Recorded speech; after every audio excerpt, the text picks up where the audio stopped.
What's up, my Yugi Bros? I'm your host, the one, the only, the RJB0. Welcome back to Decks and Techs Week. So, I promised you guys a little while back that I would bring you a chain beat deck profile, and while I still plan on doing that, I realized a little earlier this week that I traded off all my wind-up rabbits. I totally forgot about that, so I'm going to have to get some new wind-up rabbits before I can give you guys a new chain beat deck profile. However, to try and compensate for that, in the meantime, I am bringing you the two different experimental Montreal Theory Thunder family decks that I want to try out for this format. Now, keep in mind these two things are both very experimental. I'm having to revamp the Montreal Theory strategy for this format since the classic Vanity's Emptiness trade-off with trap stuns and stuff like that isn't going to work as well, but the same kind of theory is something that I want to work with. So I've made two decks to try and work with. One that is a little more consistent in its ability to make plays, and another that focuses more on the aggro side of the strategy and trying to put in as much damage as possible. This one is the more consistent version one. It's less prone to bad hands, which is really nice. However, it doesn't focus as much on the Thunder family strategy, which means that it isn't nearly as powerful as the other version, and it won't get its big plays quite as often. So let's start off with the obligatory triple Thunder Seahorse. Oh yeah, and the added bonus is this version is really pretty. That's like half the reason why I made it. So here are my three Thunder Seahorses who have been with me for ages. You have to have three Thunder Seahorses. I'm not going to talk about why there are three Thunder Seahorses. However, there are also three Maw Hunters, three Paw Hunters, and two Sis Hunters. This is a fairly standard build for Thunder family. If you're not running Sis Hunters, I think you're stupid unless you're running Watt Cobras instead, and that really depends on the format. Otherwise, you really have to run Sis Hunter because she keeps your plays going. She's what makes plays in this deck. Because you don't have an engine without her. You can Thunder Seahorse for two Thunder Seahorses and then Thunder Seahorse those Thunder Seahorses for other stuff. But you really can't create advantage without Sis Hunter. She makes recycling batteries into a +3. She's an amazing card. So those are the Thunder family monsters. And then we have the things that I am modifying. So the biggest differences between the two versions of the decks that I'm running are the cards that I run besides the standard Thunder family, or the monsters I run besides the standard Thunder family. So the non-Thunder family Thunder monsters that I'm running in this version is Watt Giraffe. Watt Giraffe is a freaking amazing card because it stuns your opponent for a turn once you attack directly with it, which it can do even if your opponent doesn't have a monster on the board. It's also super shiny. Look at that. Anyway, which means that you can run over a hand monster really easily, or you can make better use of your own hand monsters, which I am running two of each in this version of the deck. I know that I'm going to get so much hate for this because people have been complaining about the hands being run and everything, but there's actually a really good reason why I'm doing this. Partially because it makes non-Seahorse hands good, because if you do not open with Seahorse and you open with a hand, and that's going to happen, like you're either going to open with a Seahorse, a hand, or both. There's like no other option in this deck. If you don't open with a Seahorse, if you open with these thin down the deck while preparing the field to get Seahorse plays.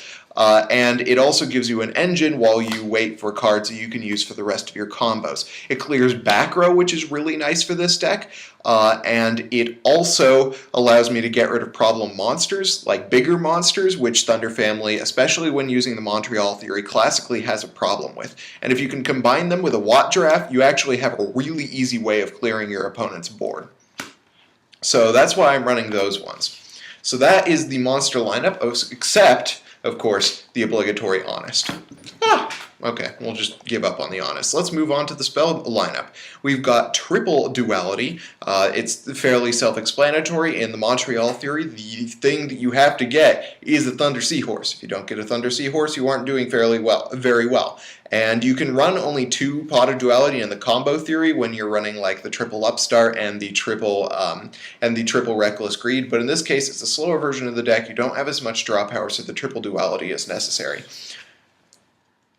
Then you have triple Recycling Batteries. I don't understand anyone who only runs two. This is the best card in your deck besides Seahorse. If you combine this with Sis Hunter, it's a +3. Gives this deck its grind game.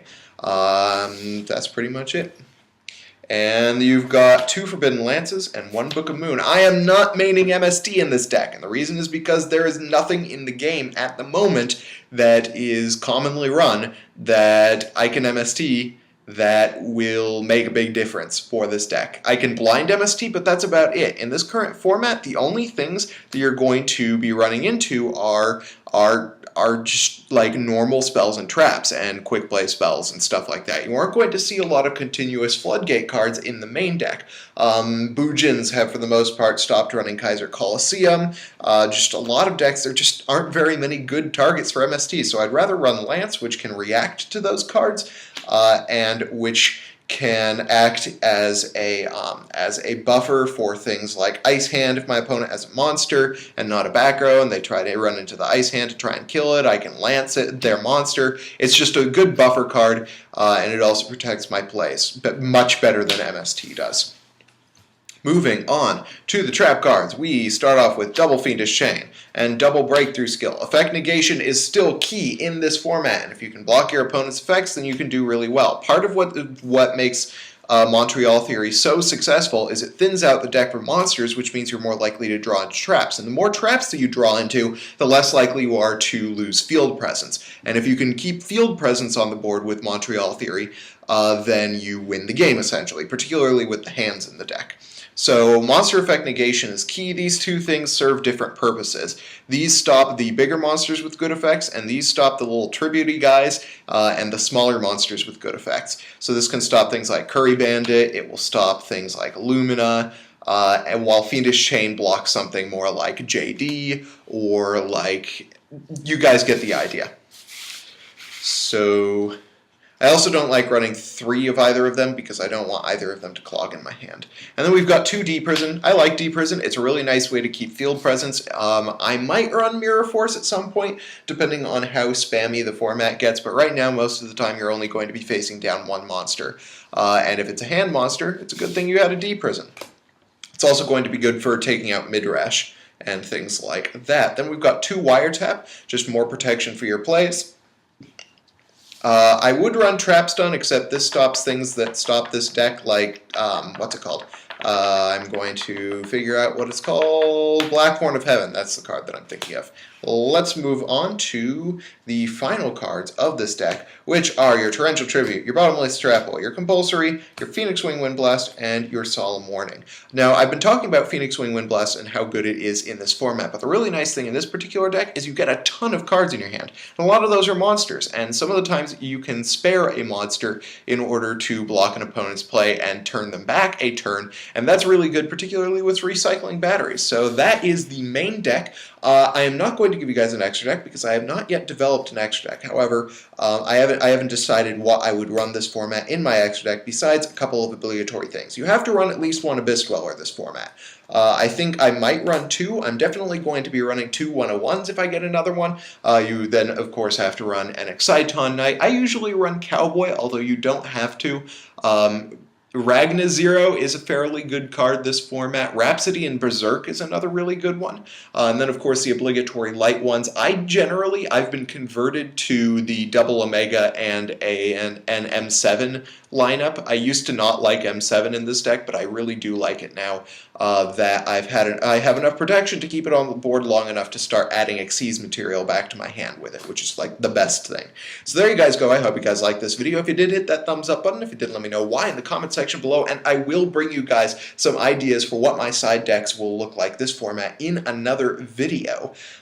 Meanwhile, thank you guys for watching. I'm your host, the RJB0, and I got a jet. See you guys.